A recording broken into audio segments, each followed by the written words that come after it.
to Java Aquatic Indo China. Sekarang kita lagi ada di galeri Java Aquatic. Di belakang saya kosong. Ini nanti jadi apa ya? Nanti kita bikin sesuatu di sini. Nanti kita update akuarium yang ada di belakang. Video kali ini kita mau Q&A lagi. Udah berapa minggu ya? 2 minggu atau 3 minggu kita nggak Q&A. Sekarang kita coba bacain lagi komen-komen dari kalian, kita jawab satu persatu. Ada beberapa pertanyaan ini, 12. Ya udah, oke. Kita baca pertanyaan pertama dari Yosua Setiawan.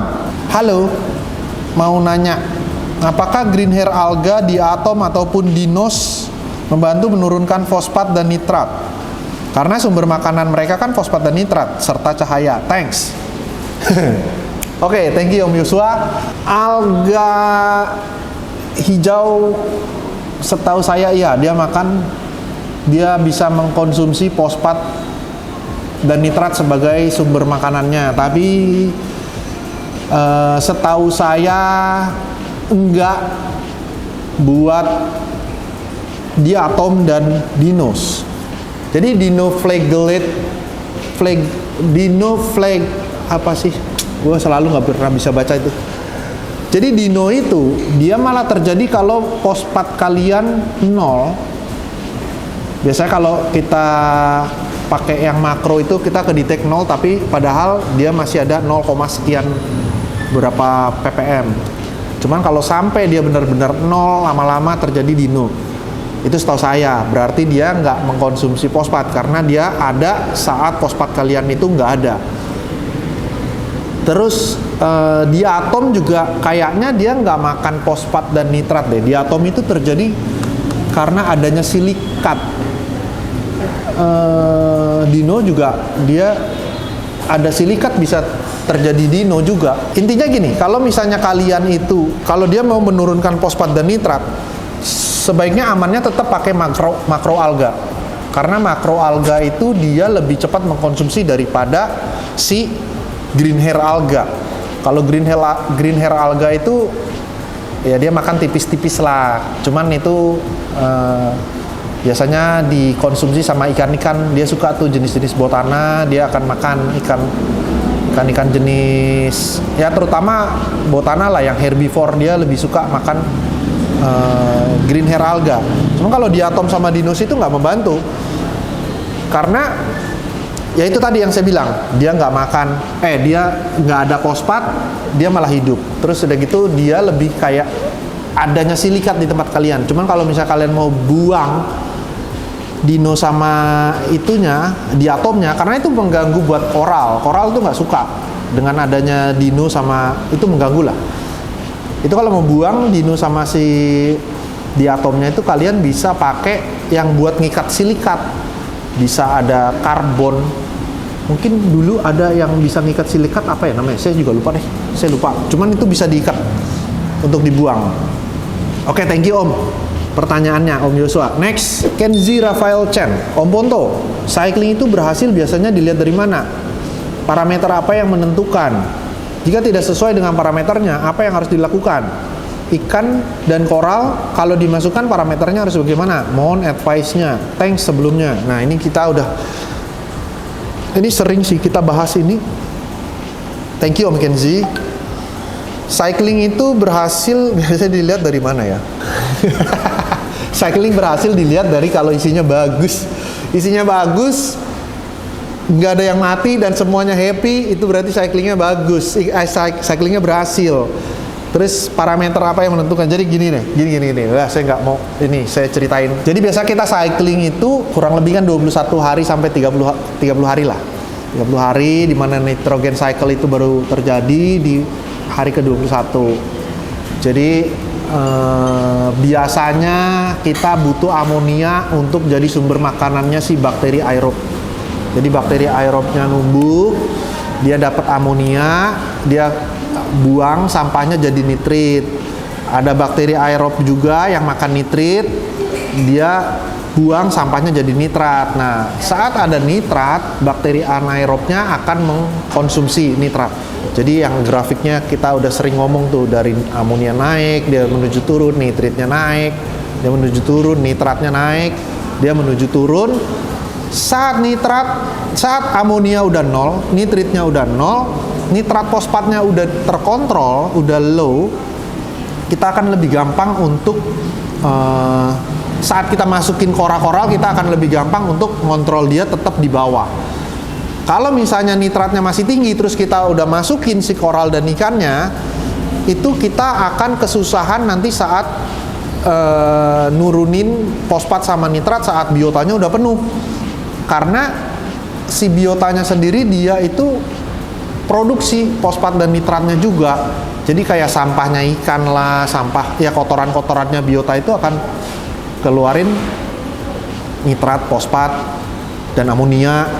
Nah, itu kita akan susah ngontrolnya. Jadi biarin bakterinya berkembang dulu, aerobik bakterinya banyak, anaerobik bakterinya udah banyak, udah bisa diatur, dikontrol, baru kita isi. Jadi saat dia tinggi kita lebih gampang lagi turuninnya. Saya rasa itu deh penjelasannya. Thank you ya Om. Next, Angga Setia DG. Om Ponto mau tanya, brown jelly bisa atasi nggak? Saya mau restart gara-gara kena brown jelly.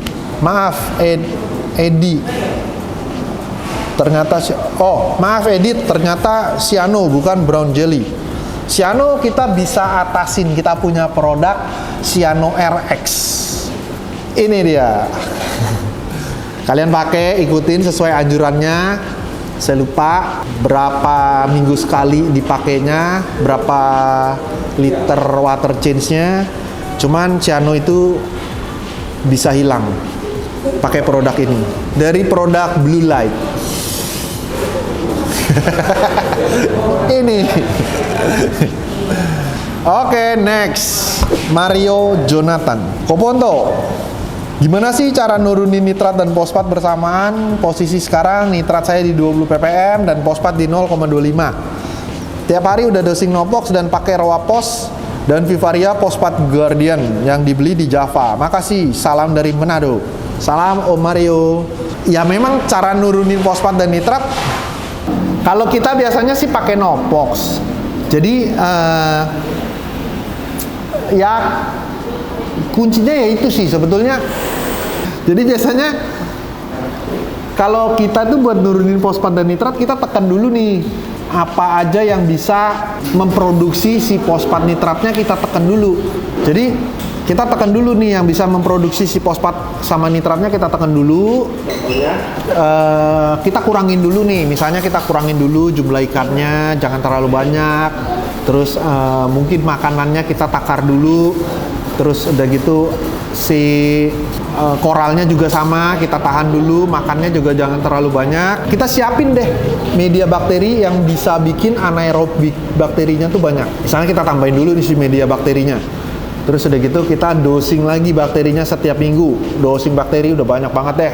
Sekarang kita punya dari yang paling murah, kita bisa pakai bakteri yang menurut saya suka pakai yang Vivaria Quick Start, itu saya suka sih. Sekarang saya pakai dia, lumayan kok, harganya juga nggak mahal-mahal banget. Itu satu botol 250 ml cuman sekitar 129.000 kalau nggak salah ya. Cuman itu kan bisa berapa bulan kalian pakai. Kita pakai berapa mili. Nah, saat itu udah mulai terkontrol, kita pakai Nopox. Biasanya cuman itu aja sih. Kita turunin pakai Nopox rutin per 24 jam, kita masukin sesuai takarannya dia. Lama-lama dia turun, pasti turun, nggak mungkin nggak turun. Kalau misalnya dia nggak mau turun, cek sumber airnya, top up-nya pakai air apa. Apakah air top up-nya itu ada fosfat sama nitratnya juga? Tes aja airnya. Pokoknya kita cari nih satu-satu masalahnya. Cuman kalau media bakterinya banyak, pasti turun sih. Nah, biasanya juga kalau misalnya udah mengikat, jadi nitratnya misalnya 100, fosfatnya 0, Nah itu dia nggak akan turun tuh, mau sampai kapanpun nggak akan turun. Jadi anaerobiknya itu dia pasti akan makanin fosfatnya terus, nitratnya nggak akan dimakan. Caranya gimana? Kalian naikin dulu si fosfatnya, pokoknya 1:10. Jadi fosfatnya dinaikin dulu, pasti jelek dulu, nanti dia akan turun sama-sama, baru dia bisa turun. Oke, gitu ya Om Mario. Next, iseng-iseng Novan. Om Bonto, Om Niko, mohon tutorialnya dong untuk scaping main tank 1,2 meter dan nano tank baiknya seperti apa? Dan untuk ketinggian scaping live rock baiknya setengah dari tank atau boleh lebih tinggi? Thank you Om Bonto dan Om Niko yang makin cool buat info-infonya. Makin cool emang. Thank you Om. Makasih Om. Ya dia ya makin cool. Kita ada banyak, mungkin ada banyak contoh-contoh tutorial akuarium 1,20 meter kalian bisa kalau kalian bisa lihat ya di YouTube di Java Aquatic Indo. Ini ada. Nah, nanti tanggal 21 kita ada mungkin kita live kali ya. Kita live, kita nobar di Semarang. Alamatnya di sini. Kalian bisa lihat. Kalian yang mau datang juga boleh. Itu nanti kita mau coba pasang di akuarium 1,20 meter Vivaria. Nah, terus scapingnya seperti apa? Nanti kalian juga bisa kalian bisa lihat tuh. Nah, cuman biasanya gini, kalau mau scaping kita hindari area yang numpuk.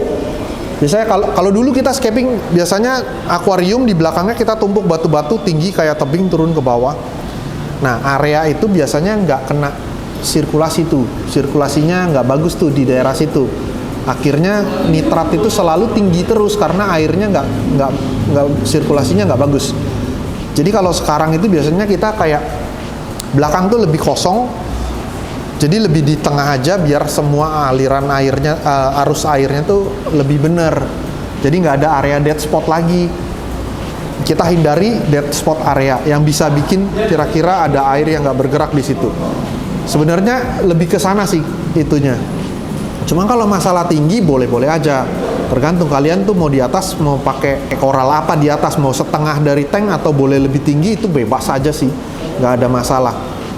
Cuma biasanya kalau kita terlalu tinggi, nanti koralnya itu malah kayak deket banget sama permukaan air. Biasanya kita nggak sampai setinggi itu sih, paling setengah lah, kurang lebih setengah biar ada koralnya di atas. Kalau saya malah lebih seneng dia agak ke bawah, mungkin 1/4 atau 1/3-nya, terus ada koralnya, jadi ada space atasnya itu biar ikan bisa berenang-berenang di atas. Kalau koralnya udah di atas, biasanya ikannya di bawah. Itu terserah, estetiknya itu terserah kalian. By the way, thanks Om. Gimana caranya meminimalisir swing parameter untuk rescape tank yang udah running? Dan si koral, dia karena makannya malam, dia membutuhkan oksigen. Jadi oksigen level di akuarium kalian saat malam pasti drop. Dan pH-nya pasti drop. Jadi biasanya saya kasih nopoxnya pagi.